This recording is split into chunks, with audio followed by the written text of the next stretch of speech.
So this happened a year ago, and I'm still pretty shaken by the whole event. I thought I'd tell my story.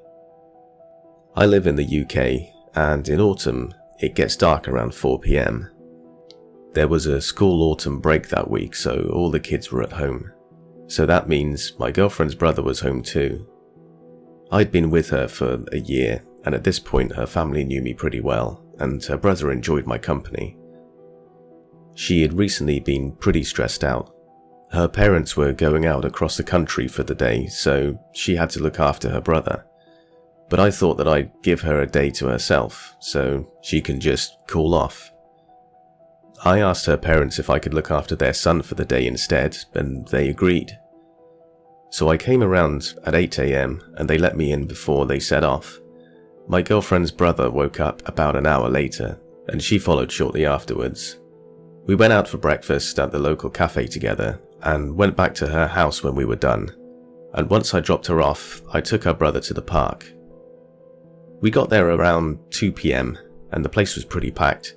Eventually, the sun started going down, and the place was completely empty by 4 PM. I texted my girlfriend and told her we'd be home in a bit, and she said okay.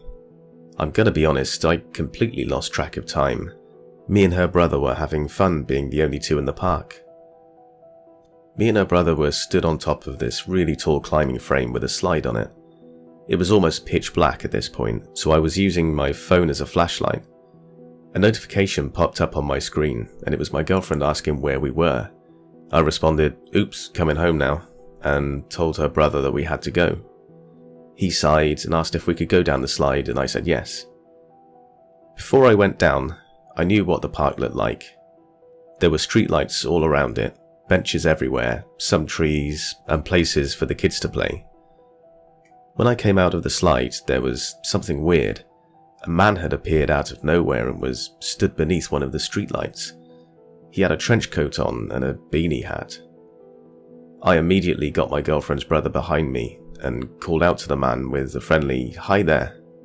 I got a response. He started groaning. I noticed he was swaying back and forth in the light, and he had his mouth open, drooling, with a blank look in his eyes.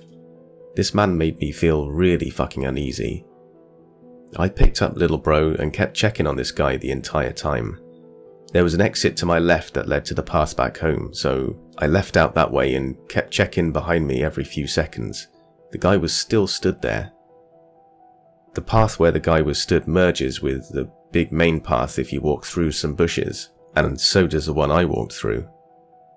I was walking down the path for about 2 minutes, periodically checking behind me, and I thought I was in the clear. I wasn't. I was on the straight stretch of path with lots of street lights when I saw him again. He was stood beneath one, looking up at it, and he was playing with something in his hands. I looked closer and realized it was a fucking knife. I kept walking and checking behind me constantly. Girlfriend's little brother was so scared that he had his head tucked into my chest. I noticed that the guy seemed to be moving to new streetlights whenever I turned around. Initially I thought it was my eyes playing tricks on me, but I started counting them and realized 2 streetlights behind him had definitely turned into 5. I could faintly hear the groaning noise, and he was occasionally moaning as well. I picked up the pace a bit and turned a corner, getting into the last stretch of the street before I got to my girlfriend's house. That was when I heard him behind the row of bushes. The moaning noises sounded angry, and I heard his heavy footsteps bounding down the path. The man was fucking running. I immediately broke into a sprint and didn't stop until I turned an alleyway at the front of the street and got behind my girlfriend's house. There's a big bush there, so I crouched down behind that and spammed her phone with messages to open the back gate. I hugged her brother close until she opened it for us and got us in quickly. It felt like years. I went to the front of the house and had it confirmed that I'd managed to shake him. He was now in the street, circling where I'd been, outside of the alleyway, just moments ago. He was still moaning. He had that knife in his hand still. He started kicking people's bins over. I called the police immediately, but he was gone by the time they arrived, and as far as I know, they never found him. There was a similar incident near the area a few months ago I saw on the local Facebook group, but I don't think anything came of that either. Her parents thanked me for keeping their son safe and didn't hold any ill will against me for the situation. He went back to normal pretty much the day afterwards, but he still has nightmares about this event. When my country isn't in lockdown, I'm still allowed to look after him with my girlfriend, funny enough. But we haven't been to that park ever since, and I still check over my shoulder and break out in cold sweat every time I'm alone in the street.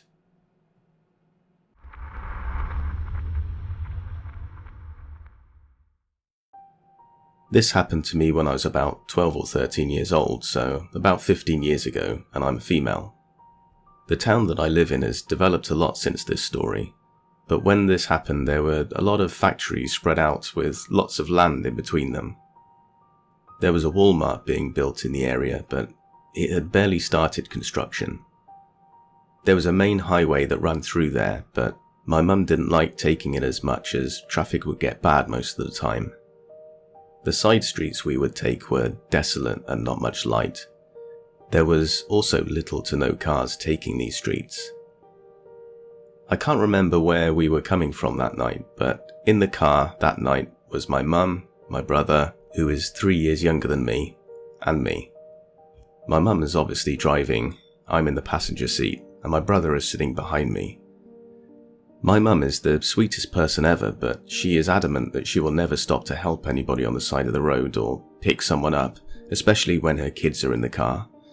She does, however, make sure she calls the police so that they can help. It was around 9 PM and we're going home when my mum and I spot someone on the side of the road by the passenger side with their hood up. Nothing out of the ordinary as my mum slows down a little since it's dark outside and doesn't want to harm anybody that might be fixing their car. As soon as we're close to the car, this guy steps out from around the hood of the car and towards the street and is waving us down. I don't remember much of a description because I wasn't paying too much attention, plus I could barely see the man. But I do remember feeling bad that we weren't at least going to stop and see what he needed.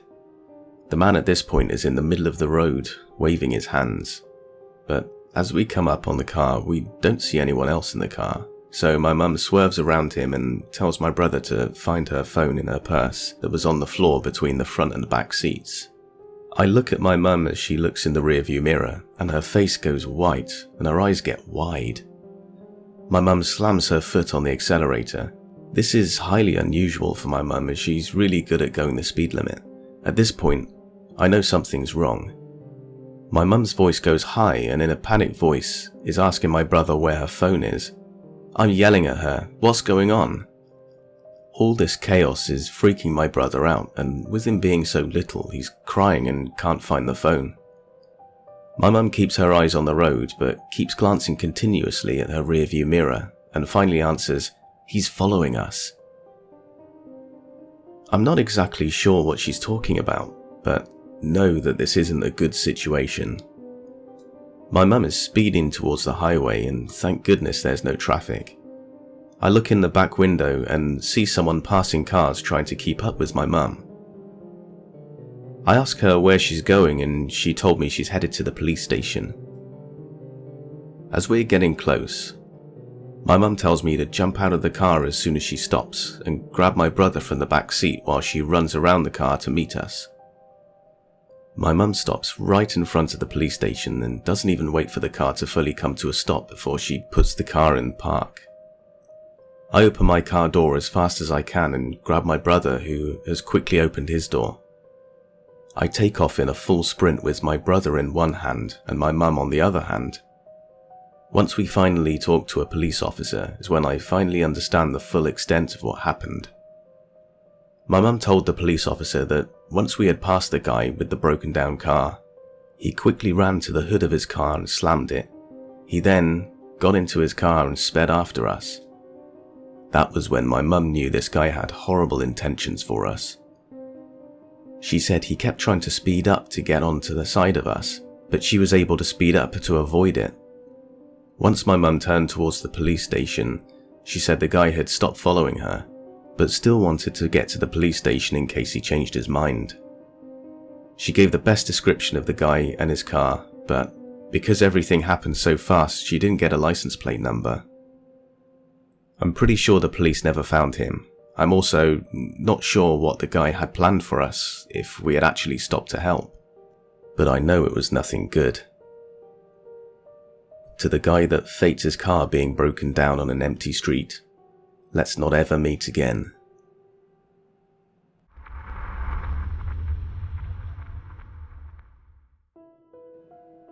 I'm a female college student, and I live with my family in an apartment in a big city. Where I come from, it's pretty normal to just go to the college near your house. This happened on a weekend when my family and I had planned a trip abroad, but last minute I had an exam rescheduled for that Monday, so I decided not to go. So it's Thursday, and my parents and siblings are leaving for the airport, and a guy that they usually hire is taking them to the airport. My mum tells me that my maid is staying with me for the weekend and that I should call her if I need anything. I say goodbye and go back to studying. So it's now Thursday at around 9 PM, and I'm studying in the living room with my boyfriend, so my maid tells me it's getting late and she's going to bed, so I tell her that I'm going to bed soon too. An hour later, my boyfriend leaves. It's now 10:30 PM, and I'm getting ready for bed. I grab my dog, small Yorkie, and take her to my room to sleep with me. So now it's 11 PM, and I'm in bed looking at my notes when my dog starts growling at the door. But I tell her to shut up because Yorkers are nervous and bark all the time, at least mine does. So after she's silent, I get this adrenaline rush and stay very still, and I hear these steps in the corridor. The floor is made of wood, so when I hear specific creaks, sounds of wood bending, I know it's steps that are getting nearer to my room. So at first I think it's probably my maid making sure my boyfriend didn't stay over, but when the footprints stopped at my door, I started to freak out. I was even compelled to call out to her and say, "He's not here, you can come in and check," but somehow I knew it wasn't her. So I call my boyfriend and tell him someone's in my house. He tells me to put on some shoes and check the other rooms. I really don't want to, but I'm really not going to sleep until I know there's no one there. I find some courage and put on some shoes and start walking very slowly towards my sister's room, checking with my phone light to see if it's empty. Their bathroom's empty, my parents' room's empty. By this time I'm getting more relaxed because I think I must have just imagined it. Then I go into my parents' bathroom and it's also empty.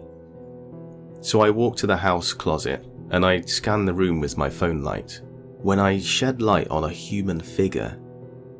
It was obviously not my maid, but I say her name and the tall muscular body answers, "No, it's Guy's name. It's the driver that took my parents to the airport."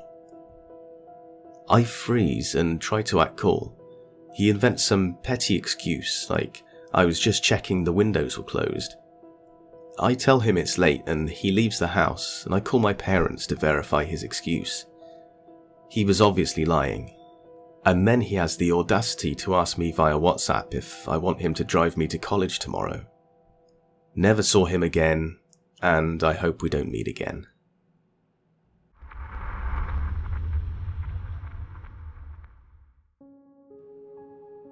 I worked at a Walgreens when I was 19 for a little income while going to college. I worked overnight as a shift supervisor. This occurred sometime in late autumn. Nights were quiet and slow, mostly stacking shelves and putting up tags. One night, as I walked in for my shift, there was a woman leaning against the counter, chatting with the cashier. "Who is he? Why does he have a hood on?" she asked the cashier, pointing at me. Very obviously wired. I paid no mind and went into the back to begin operating procedures. I gave her a curious glance. She had a flowery, old-fashioned velvet Edwardian hat on, right out of the 1920s. Strange. She acted paranoid, but I was still tired, so I ignored. Hours passed before I walked back onto the floor around 1 AM. Out of my peripherals, I noticed a woman seated at the pharmacy with a huge rimmed hat, faded auburn coat, and large, thick glasses. I looked up and saw that it was the woman, and the pharmacy was long closed. I noticed she was holding several bags and passively assumed that she was waiting for a ride, but she had been there for 3 hours. Odd. The cashier told me that the woman was making her extremely uncomfortable, and that she had been asked if I was an undercover police officer. I assumed she was a harmless, lonely old lady, so I decided to approach and engage her in casual conversation in order to feel her out and hopefully calm her down. "Hi, is there anything I can help you with?" The conversation began pleasantly enough. We exchanged niceties and she told me about her life. She mentioned she was married to an oil tycoon years back and described how she owned several lavish homes up and down the New England coast. How she used to travel to Paris and Greece on a yearly basis, all while fiddling with something inside her massive purse. She talked about her son and other family, which I now don't recall. Despite my nodding, I tried difficultly to conceal my skepticism, especially after mentioning that her first husband was a famous vaudevillain in New York. She'd have to be about 110 years old for this to be true. Her over-the-top stories forced me to start examining her clothes. Her boots looked cheap and were coming unstitched. Her hair was wild and matted, dyed a bright red, fading upwards to grey. Face weathered and full of lines and cracks, like a carving glazier. She looked like she'd been through hell. Nothing spelt socialite to me. In fact, it was the opposite. I got called up front and momentarily excused myself. I came back to her and continued with menial chatter. I listened to her blabber on while I called her a cab, but things began to go down a different path. "My neighbors are trying to kill me." Holy shit. "Oh, that's not good. They killed all of my cats. They've been spraying bug spray into my basement for 14 years. Damn. The CIA spies on me from Britain. They use a giant TV. My fucking neighbors put their garbage cans outside to block the transmission signals. They know what I'm thinking." "Oh wow," I say. "I know they're closing in." She began to whisper and signaled for me to move closer. "Are those girls up front in the FBI? It's okay, you can tell me." I was in a mental tailspin before getting called up front once more. I wasn't prepared for what happened next. I took care of whatever needed doing at the registers and returned. I walked back to the pharmacy area and found the woman had disappeared. I returned to the front and asked when she left. "What? Left? She never left," the cashier explained. "She must be walking around," I told her. "Please find her, she creeps me out," the cashier said. I walked up and down every aisle but couldn't find her. I returned to the cashier and asked if the woman left and I missed it. No, nobody had left. What the hell? She must have gone into the back to the bathroom, a bathroom only for employees. Nope. I looked everywhere. She wasn't in the bathrooms and the office door was locked. So were all the other doors in the store. I was confused. There was only one other place she could be. The door was open to the back storage room, and from there were stairs leading to the basement.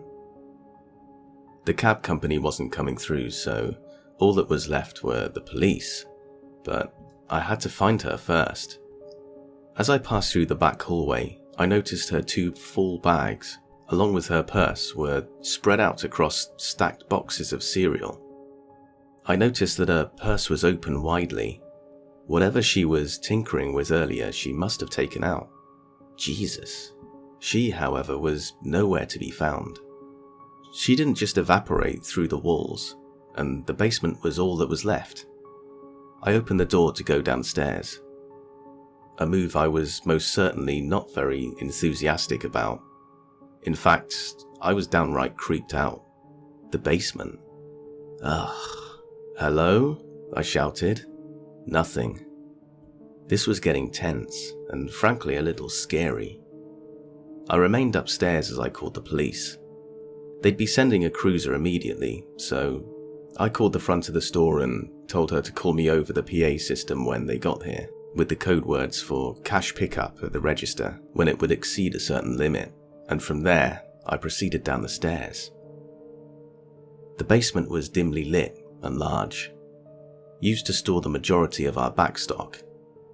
It also was the location of receiving for when we'd get trucks in. Once you descend the staircase, the room opens up to the right. On the right-hand side, running from the back up to the front receiving door, was an automated belt used to move product as it would come in. To the left were large shelves, usually fully stocked with anything from 12 packs of soda to detergent and canned food. I turned the corner and looked directly down the room, and I saw nobody. Hello? I called out once more. A shuffling off to the left, on the other side of the shelving unit, and, of course, an area of almost darkness.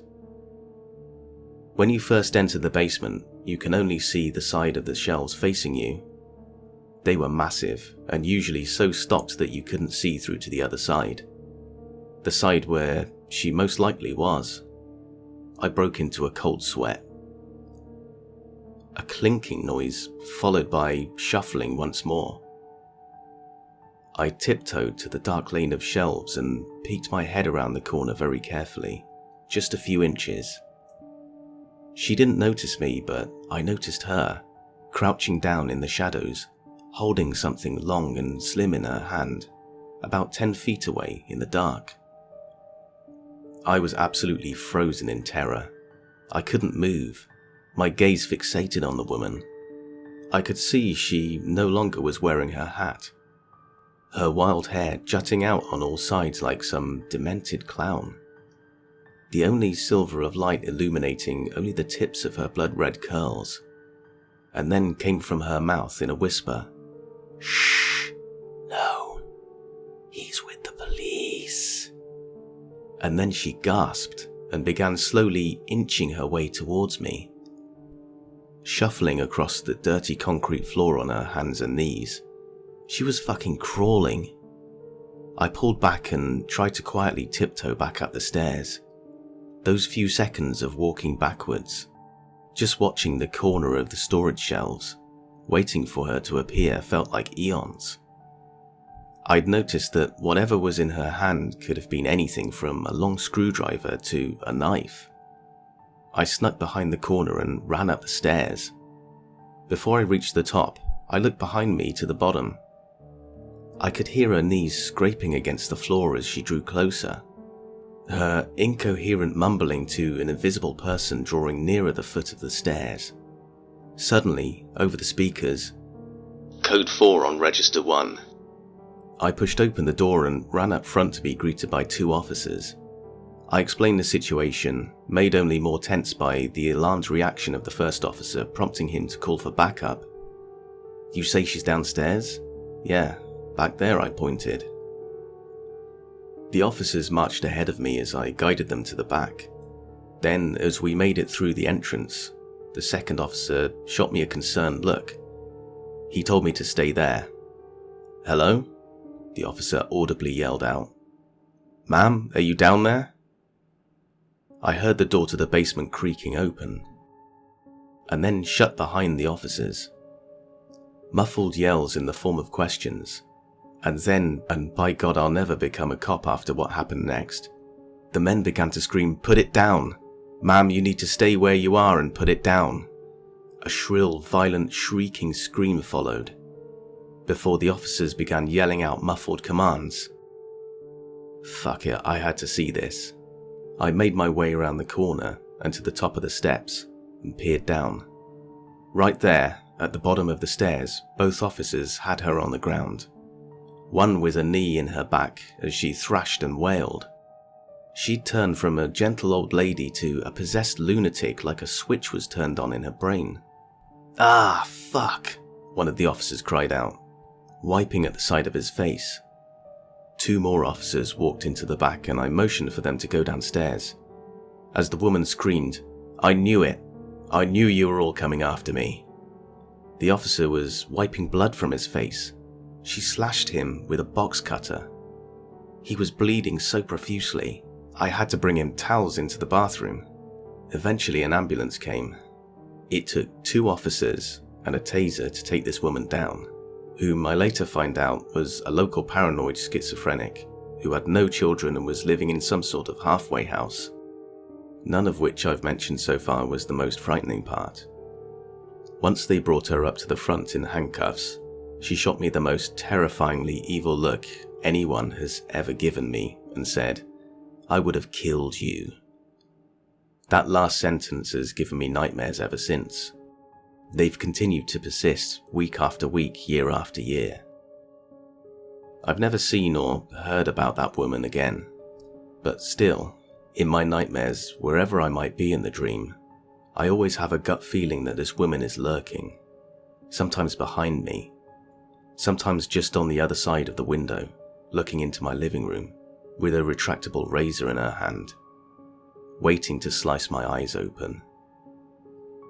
I simply can't shake the idea that had I made even the slightest noise when I was in the basement, she would have jumped to her feet and I'd have been on the receiving end of that switchblade, spitting up blood from a slashed jugular. And it absolutely could have been so.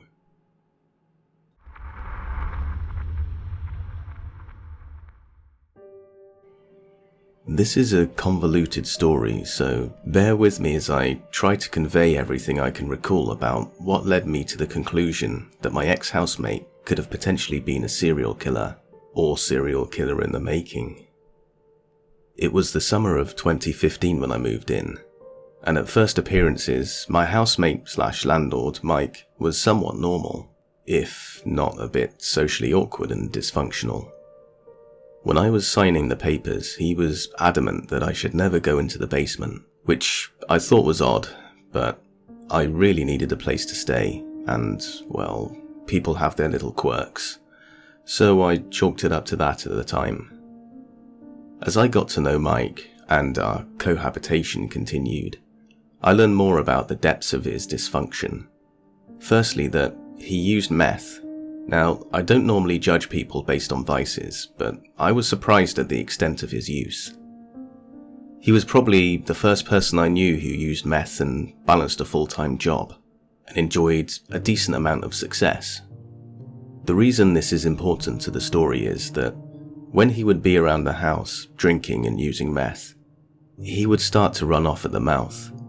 He would often joke that if I smelled lye coming from the basement, not to think anything of it. I think it was probably the 3rd time he said this that I asked why he keeps saying that, and he said, "I use chemicals to clean up after the bodies," with a wily grin on his face. I tried to chalk that up to a bad sense of humour, but it didn't sit right with me. He was also very particular that I let him know of my coming and going and my work schedule. I remember him being shocked and uncomfortable one day that I ended up taking off work because he didn't realise that I was home. I remember that day because there was a lot of clanging and what sounded like muffled shouting coming from the basement. His car was in the driveway, but he was not in the house or his bedroom. Other days he would play very loud music that bumped through the whole house. Sometimes he would even play NPR talk radio at those volumes. In retrospect, I think he may have been trying to mask sounds. He would make remarks about sex workers saying, "You can do whatever you want. You can choke them or beat them to death and nobody cares." I took exception to this. I told him I thought it was messed up. But when he would get tweaking, he'd always come back around to alluding to the same kind of violence, talking about how he was a normal white guy who owned a house and had a good career, so the police would never suspect him. At this point, I started to think that it had gone too far to simply be a joke. I was in a weird position because money was tight at the time and my options were few. I tried to convince myself that even if he is messed up, he's probably just engaging in outward fantasism. I knew that he would acquire the services of sex workers on occasion, but again, didn't judge that activity at face value, but started becoming concerned. Then, at one point when I was doing laundry, I caught whiffs of decomposition. The house we were in was in southeast Portland. It was relatively new, having grown up in upstate New York. I know that animals can get trapped in walls and die, but this was the garage, and there was no animals scurrying in the walls. This was strange and telling to me. I considered carefully what I would do, and decided I would confront him about the smell. I decided to pose the question in a somewhat suggestive way, by expanding on his jokes. I told him that he needs to do a better job cleaning up the bodies because I smelled the decomposition from the garage. I will never forget his reaction. His eyes widened, and he shot me a sharp glare, somewhere between fear and anger. He stumbled over his words and eventually responded, "What? Really?" I said, "Yes, really." And there was a few seconds of awkwardness before he said, "Thanks for letting me know," and promptly went into his bedroom and shut the door. A few days after that, he went into the upper crawl space in the garage. While I again was doing laundry, he called for me and was trying to convince me to come up into the crawl space. My body locked up, and it was like my instincts were screaming at me that if I went up there, I would not be coming back down. I gave some excuse that I can sparsely remember, like I had to be someplace, packed up my laundry, threw it in my room, and left. He spent a lot of time in the padlocked basement without a doorknob. The only way in was through the backyard. I wish I would have gone down there in retrospect, to either confirm or dismiss the suspicions once and for all. In the last couple of months I had lived there, I was privy to more graphic comments about women and sex workers, explicit talk of sexual violence, and he was using more and more. He once showed me a video he made. He's a graphic designer and artist as well, which featured heavy bondage themes, interspersed with distorted audio of women screaming, and this strange leering figure in a plague doctor costume. It was one of those situations where any one of these things alone may be innocuous, but as they accumulated, it became suspicious to me. It was October of 2016 that I left there, taking off to camp during the anti-pipeline protests with Standing Rock, Lakota, a mix of feeling called to action and having nothing to lose as I wanted to get out of that house in the worst way. My last night there, I didn't give notice that I was leaving. He was drinking and tweaking again. Started in on the same conversation, loosely describing murder and sexual violence in the tone of some sort of edgy joke. I told him he would be caught eventually, not even holding back my suspicion anymore. He reiterated that he was the last person police would suspect, and asserted that they wouldn't catch him. He said this in a very serious and concise way, dropping the pretense that he had been using before. I left the next morning. This haunted me for months, then a year, then a year and a half. I felt as though I hadn't done anything. The guilt was eating away at me, so I called Portland Crime Stoppers and put in an anonymous tip describing what I had described here. When I did, the operator started going back and forth, putting me on hold because the call had piqued the interest of the police sergeant who was assigned to the call center. So they were asking me detailed questions about his vehicle, his house, the methods he described, etc. It seemed like they took interest. I gave them as much information as I could remember, and left it at that, feeling just a little bit better that I had at least tried to do something about it. Fast forward to recent times. I told my mother all about this, and she became interested, asking what house this was, and she ended up pulling it up on Google Maps. She put up the street view, and I noticed that there was a large enclosed trailer in the driveway that wasn't there when I was. I could theorize why it might have been there, but can't put together a practical reason for it, or why he'd be using it, unless he was moving or using it to haul things to discard. Admittedly, this is pure conjecture, but I couldn't help but wonder. I doubt that I will get closure, or have my suspicions validated, unless he does finally get caught and arrested, and I read about it. I've grown up poor and been around the lowlife a lot. I've interacted with many sketchy and unsavory people in my time, but none of them have ever made the impression that Mike made on me. Make of it what you will, but I hope I never meet him again.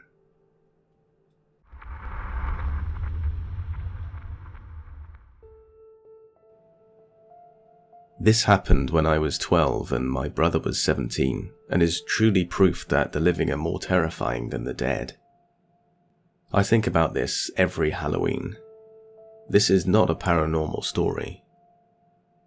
The community I grew up in was made up mostly of Hispanic people, so the folklore of La Llorona was very popular in the area, and especially around Halloween. For those of you who don't know the myth of La Llorona, it's basically a story about a woman who married a rich man, had a perfect life, and then the man cheated on her. She was so distraught that she took her children to the river and drowned them. When she realized what she had done, she threw herself into the river and drowned herself. But she couldn't pass on to the afterlife without her children, so she roams the river looking for her kids. If she spots living children, she'll grab them and drown them to take them to the afterlife with her. The story is meant to keep kids from playing in the river. Most of my friends that year were too cool and grown up to go trick-or-treating and were planning on having a party instead.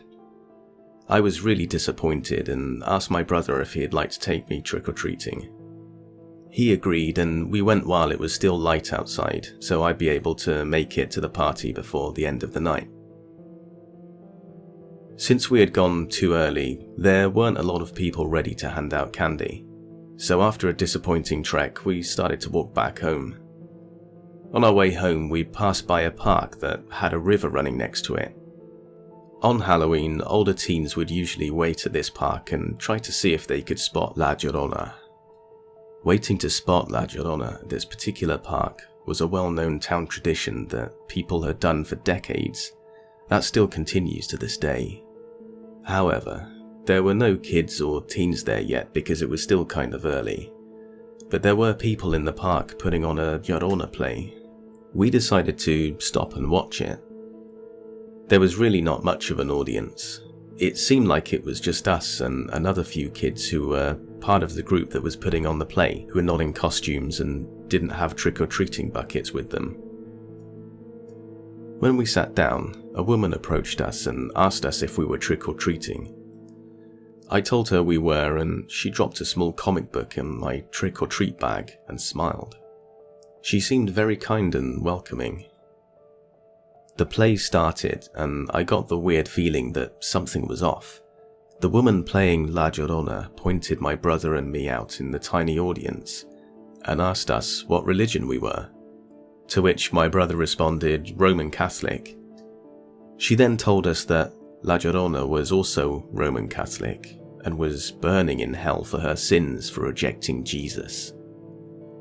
She then told us that Halloween was an evil holiday and everyone celebrating would burn forever.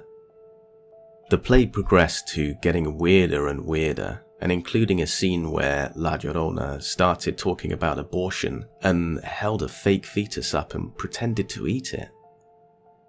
My brother and I got up to leave, but the people stopped us and started yelling at us to sit down, but we kept going.